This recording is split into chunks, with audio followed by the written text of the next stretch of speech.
Apaga las luces, cierra bien las puertas y prepárate. Lo que vas a escuchar ahora no es solo una historia de terror. Es un susurro de lo desconocido. Un eco oscuro de algo que realmente ocurrió. ¿Te gustan las historias que te helan la sangre? Entonces no te pierdas ni una más. Suscríbete ahora al canal y activa la campanita para recibir primero los relatos más oscuros, misteriosos y escalofriantes de Internet. Compártelo con quien aún duerme tranquilo por las noches.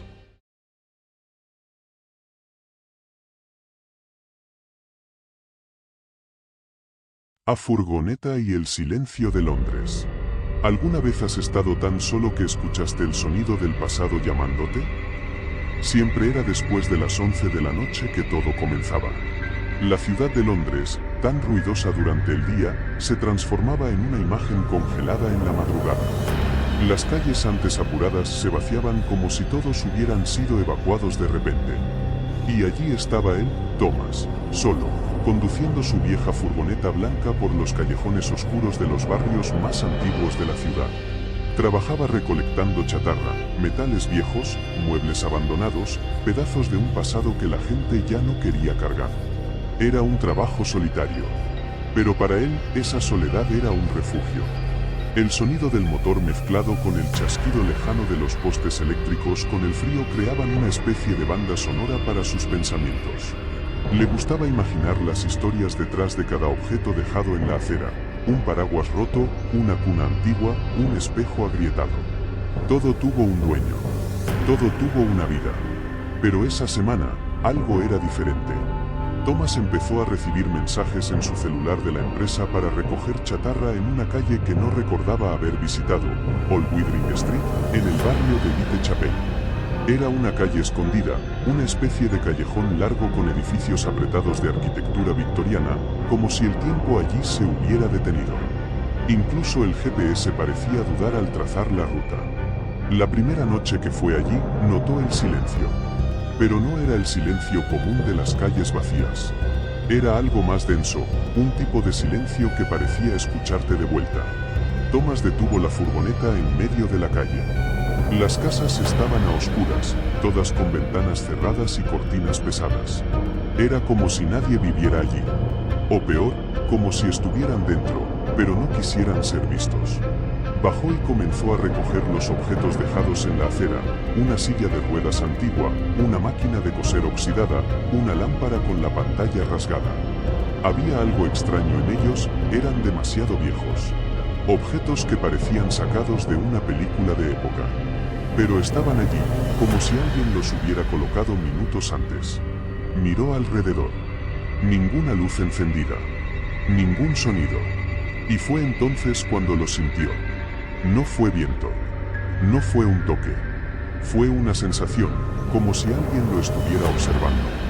Como si, detrás de esas ventanas cerradas, un par de ojos lo siguieran en silencio. Subió nuevamente a la furgoneta, encendió el motor y siguió su ruta. Pero esa noche, no pudo dormir. A partir de entonces, todas las noches, surgían nuevos pedidos de recolección. Y siempre, en la misma calle, Old Withering Street. Y cada vez que regresaba, el silencio parecía más vivo, más presente. Y Thomas empezaba a sentir que había algo allí, en esa calle olvidada de Londres, que no quería solo deshacerse de chatarra. Quería ser recordado. Bolsas de basura que cuentan historias. ¿Qué harías si encontraras objetos que no deberían existir, tirados en la basura? En la tercera noche en Old Withering Street, algo cambió. Thomas estacionó en el mismo punto de siempre. La calle, como antes, seguía sumida en una oscuridad espesa. El tipo de negrura que traga la luz de los faros y convierte las sombras en figuras. Pero esta vez, había algo más en medio de la acera. No eran muebles, ni metales. Eran bolsas negras de basura. 4. Todas atadas con una cuerda roja. Él dudó. Eso no formaba parte del pedido. No había indicaciones sobre residuos comunes, solo chatarra. Pero había algo en aquella disposición, en la forma meticulosa en que estaban alineadas. Una a cada lado del poste, perfectamente ordenadas, como si alguien hubiera planeado todo. Thomas se acercó despacio. La primera bolsa estaba liviana. Cuando la empujó con la bota, escuchó un sonido hueco. La abrió con cuidado y encontró una caja de madera tallada, con bisagras antiguas. Dentro había muñecas de porcelana. 3. Todas con los ojos agrietados. Todas con vestidos de época. Y todas con manchas de suciedad o sangre seca. Cerró la caja rápidamente. Abrió la segunda bolsa. Dentro, vestidos de niña, blancos, manchados, amarillentos por el tiempo. Algunos estaban rasgados. Otros parecían haber sido guardados con cuidado, como si hubieran sido lavados, planchados y envueltos. Pero estaban allí, en la basura, abandonados por manos invisibles. La tercera bolsa trajo una sensación más pesada. Dentro había fotos. Decenas, todas en blanco y negro. Algunas demasiado descoloridas para identificar rostros. Otras, tan nítidas que parecían haber sido tomadas ayer. En todas, aparecían niños y mujeres con expresiones vacías, como si hubieran sido capturados por sorpresa. Casi todas frente a la misma casa, una casa de ladrillos oscuros con cortinas pesadas. La última foto, en el fondo de la bolsa, hizo que el corazón de Thomas se detuviera. Era una imagen borrosa de una figura parada al final de una calle. Aunque desenfocada, era posible ver la furgoneta blanca al fondo. La misma furgoneta que él usaba. Thomas tragó en seco. Sus manos comenzaron a sudar. Miró alrededor, intentando entender de dónde venía todo aquello. Pero no había nadie. Ninguna ventana abierta. Ningún sonido. Solo el crujir leve de las hojas y las 4 bolsas. La última aún estaba cerrada. No quería abrirla. Algo en su cuerpo se lo impedía. Pero la curiosidad, o el llamado, fue más fuerte. Se arrodilló y deshizo el nudo de la cuerda roja. Dentro, solo un objeto. Un libro. La tapa era gruesa, oscura, desgastada como cuero viejo. Sin título. Pero al abrirlo, en la primera página, escrito a mano, con una caligrafía fina y temblorosa, decía: propiedad de Thomas Becket. Y justo debajo, una fecha. Mañana. El corazón de Thomas se detuvo por un segundo. Miró alrededor. Todo estaba igual. Pero él sabía, nada estaba igual. La calle, las bolsas, el libro, eran más que basura. Eran mensajes. Piezas de un rompecabezas que alguien, o algo, intentaba entregarle. Poco a poco. En partes. Como si la calle tuviera vida. Como si estuviera contando una historia. Y él, fuera el siguiente capítulo. El libro con su nombre. Imagina abrir un libro y ver tu propio nombre en la portada, con una fecha que aún no ha llegado. Thomas se quedó allí, arrodillado en la acera húmeda de Old Withering Street, mirando el libro como si fuera un espejo del futuro. Propiedad de Thomas Becket. Y justo debajo, en tinta desvaída, 3 de octubre. El problema. Hoy era 2 de octubre. Esa noche no volvió a terminar el resto de las recolecciones. Entró en la furgoneta, cerró las puertas con llave y condujo directamente a casa, con las manos temblorosas y los ojos clavados en el retrovisor todo el camino. Sentía como si algo lo estuviera siguiendo. Pero no era un coche. Era un recuerdo que aún no existía. En su pequeño apartamento en el sótano, encendió todas las luces y colocó el libro sobre la mesa de la cocina, con recelo. La tapa era dura, cubierta por una capa de polvo que no parecía común. Tenía un olor a madera antigua, a desván cerrado. De esos olores que se adhieren a la piel. Y al alma. Lo abrió. En la primera página, además del nombre y la fecha, había un dibujo hecho a mano. Sencillo, casi infantil. Era una calle, con casas. Y en la esquina inferior, una pequeña furgoneta blanca dibujada con carbón. Era la calle. Era su furgoneta. Las siguientes páginas estaban llenas de relatos. No historias. Relatos. Cada página parecía un registro. El nombre de una persona. La fecha. Y una descripción. Margaret Holloway, 12 de septiembre de 1984, encontrada con la boca cosida en el desván de la casa número 11.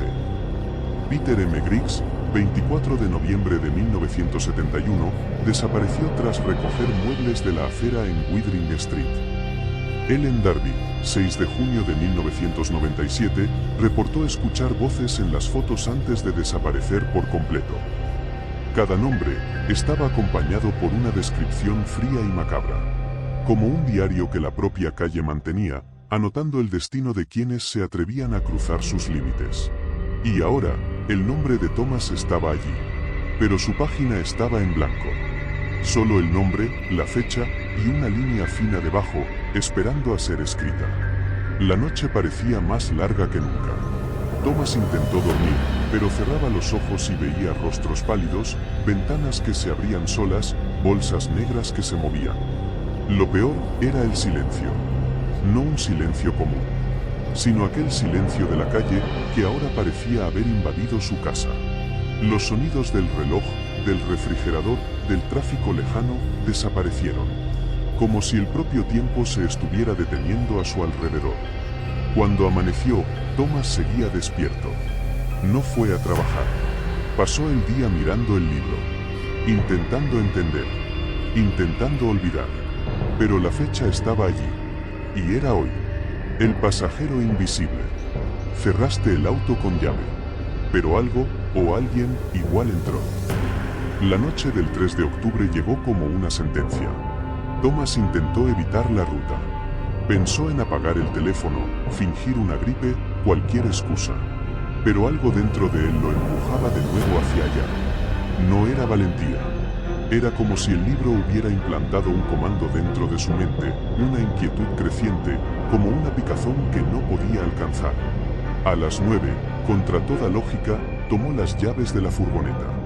La ciudad estaba en un silencio absoluto.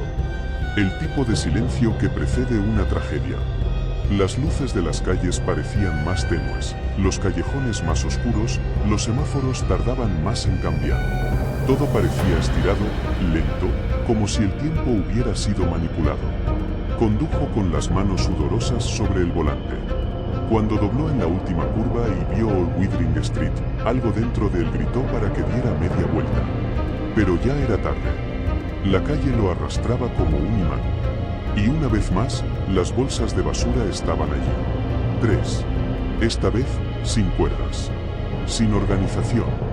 Solo tiradas, rasgadas, como si hubieran sido hurgadas por algo. Al estacionar, notó algo raro. La furgoneta, que siempre dejaba con la puerta del pasajero cerrada con llave, estaba entreabierta. El miedo no llegó como un susto. Llegó como un veneno lento. Apagó el motor, tomó una linterna y caminó hacia el lado del pasajero. Allí dentro estaba el libro. Abierto. Abierto en su página. Y ahora ya no estaba en blanco. Había una frase escrita con la misma caligrafía temblorosa. Él sabía que no debía volver. Y debajo, una foto. Era una imagen antigua, amarillenta. Mostraba a un hombre de pie junto a una furgoneta blanca, idéntica a la de Thomas. El hombre estaba de perfil, pero el rostro era el suyo. Exactamente igual. Sintió que el suelo giraba. Cerró el libro con fuerza y lo arrojó al asiento del pasajero. Iba a rodear la furgoneta para entrar y marcharse. Pero antes de que pudiera poner la mano en la manija de la puerta, lo escuchó. Un susurro. No era un sonido alto. Era íntimo. Thomas venía desde dentro de la furgoneta. Él se congeló. El sonido era imposible. No había nadie dentro. Lo había verificado antes de salir. Cerró las puertas con llave. Pero el susurro seguía, como si estuviera justo al lado de su oído, incluso desde afuera. Y entonces, la luz de la calle comenzó a parpadear. Un poste, 2, 3, hasta que todo se sumió en la oscuridad total. Thomas corrió. Entró en la furgoneta, cerró las puertas con llave, encendió el motor. Pero la furgoneta no respondía. Ningún ruido. Ninguna señal. Y entonces, la radio se encendió sola. Estática. Y una voz, entrecortada, grave, susurrante. Volviste, ahora es demasiado tarde. En el asiento del pasajero, el libro estaba abierto nuevamente. Pero ahora había más páginas escritas, decenas. Todas con su nombre, repetido línea tras línea. Como si su existencia estuviera siendo copiada, absorbida, encerrada. Thomas intentó abrir la puerta. Estaba cerrada. Intentó romper la ventana. Nada sucedía. Y fue cuando lo comprendió. Ya no estaba solo. En el retrovisor, una figura se movía lentamente en el asiento trasero. Algo oscuro, sin rostro. Pero con sus mismos ojos. La calle que escribe destinos. Algunos lugares no son solo calles. Son portales que escriben historias. Y exigen un precio. Thomas nunca más fue visto después de aquella noche. La furgoneta fue encontrada 2 días después, abandonada al final de Old Withering Street, con las puertas cerradas por dentro. El motor frío. La radio aún chispeando estática. En el asiento del pasajero. Solo quedaba el libro. Cerrado. Las autoridades lo trataron como otro caso más de desaparición. Londres siempre ha tenido sus historias inexplicables, y Old Withering Street era conocida por ser un lugar olvidado. Pero nada parecía fuera de lugar. No había señales de lucha. Ninguna evidencia. En el depósito de chatarra donde Thomas trabajaba, algunos decían que se le veía extraño en los últimos días. Más callado. Nervioso. Como si algo lo persiguiera. Pero nadie imaginaba qué o quién. Meses después, un nuevo recolector nocturno fue contratado para ocupar su lugar. Un chico joven, entusiasta, que no conocía las historias de la ciudad antigua. Recibió la lista de recolecciones. Y al final del listado, casi como una nota olvidada, aparecía una dirección. Old Withering Street, 42. Chatarra. Bolsas de basura. Recurrente. Le pareció curioso. Y esa misma noche, condujo su furgoneta hacia la calle silenciosa. Mientras tanto, en el asiento trasero de la furgoneta abandonada, dentro de una hendidura oculta en la tapicería, una nueva fotografía descansaba. Amarillenta. Mostraba a un hombre más joven, de pie junto a una furgoneta, sonriendo. Alguien que aún no sabía lo que le esperaba. Y dentro del libro, una nueva página en blanco. Esperando ser escrita. Un terror que continúa. La historia de Thomas no termina con su desaparición. Solo abre espacio para la siguiente. Old Withering Street no es solo una calle. Es un organismo antiguo, un susurrador de nombres, un escriba invisible de finales. Llama a los solitarios, a los distraídos, a los que trabajan por las noches. Y escribe sus historias con tinta de miedo y desaparición. ¿Te gustan las historias que te helan la sangre? Entonces no te pierdas ni una más. Suscríbete ahora al canal y activa la campanita para recibir primero los relatos más oscuros, misteriosos y escalofriantes de Internet. Compártelo con quien aún duerme tranquilo por las noches.